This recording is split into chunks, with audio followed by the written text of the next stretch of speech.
উন্নয়ন দিয়ে কি হবে? পেটে ভাত নাই। এত উন্নয়ন দিয়ে কি করব? পেটে ক্ষুধার্ত পেট নিয়ে গরুর মাংস খাওয়ার স্বাধীনতা চাই, বিভিন্ন স্বাধীনতা চাই, খাওয়ার স্বাধীনতা চাই, দাম বৃদ্ধি, বাজার মূল্য বেশি, এগুলা নিয়ে বিগত সময়ে আওয়ামী লীগের জননেত্রী দেশনেত্রী শেখ হাসিনার শাসনামলে এরকম পোস্ট, বক্তব্য ফেসবুকে, নিউজ পেপারে অসংখ্যবার দেখেছি।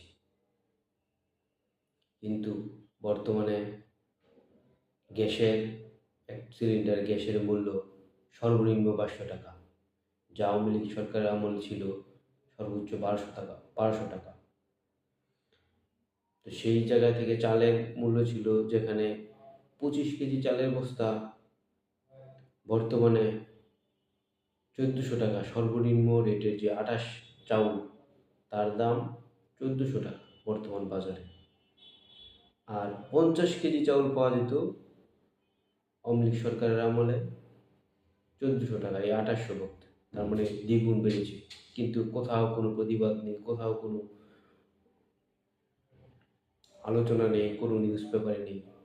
বর্তমানে দ্রব্যমূল্যের দাম কত কেউ বলে? কোনো বাজারে কেউ যায়? সাধারণ মানুষ বাজারে গিয়ে শুধু হতাশায় ফিরে আসে যে 1 কেজি তো সেখানে 250 গ্রাম, আধা কেজি সবজি নিয়ে ঘরে ফিরে যায়। 60 টাকার নিচে কোনো সবজি বাজারে নেই, অথচ শীতকাল চলছে, সবজির সিজন। 60 টাকার নিচে কোনো সবজি নেই, একমাত্র আলু ছাড়া। 30 টাকা কেজি আলু পাওয়া যায় বাজারে সর্বনিম্ন।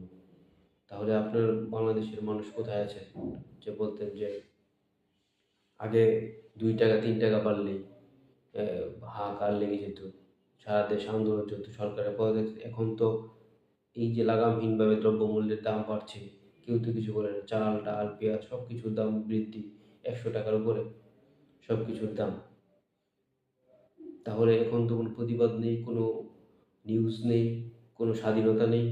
কোথাও কেউ পেঁয়াজের স্বাধীনতা চায় না, কোথাও কেউ গরুর মাংসের স্বাধীনতা চায় না, কোথাও কেউ মুরগির মাংসের স্বাধীনতা চায় না, কোথাও কেউ ডিমের স্বাধীনতা চায় না।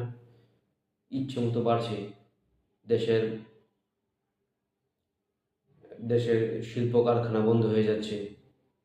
12 লক্ষ কর্মী চাকরিচ্যুত হয়েছে, আরও 12 লক্ষ কর্মী চাকরিচ্যুত হবে সে আশঙ্কা করছে। বাংলাদেশ সরকারের বিগত সময়ে জননেত্রী শেখ হাসিনা আমলে ঋণ ছিল 2 লক্ষ কোটি টাকা।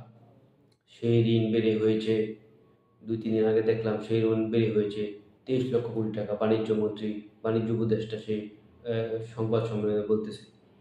তাহলে জননেত্রী শেখ হাসিনা যে 2 লক্ষ কোটি টাকা ঋণ করেছিল, তার তো দৃশ্যমান উন্নয়ন আছে।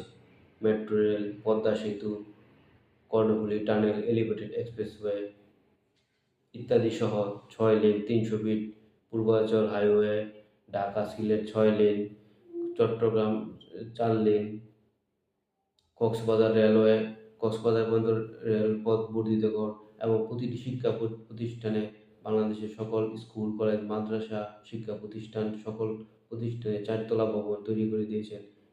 একাধিক ভবনও আছে।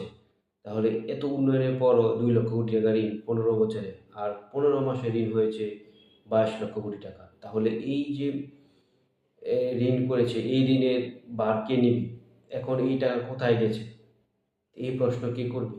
তো আমি ভাববো, আশা করব দেশের মানুষের কাছে আপনারা সেই প্রশ্ন করুন, প্রশ্ন করতে শিখুন। বিগত সময়ে যেরকম প্রশ্ন করেছেন এখনও প্রশ্ন করুন, কে ভালো মন্দ যাচাই করুন। জয় বাংলা, জয় বঙ্গবন্ধু।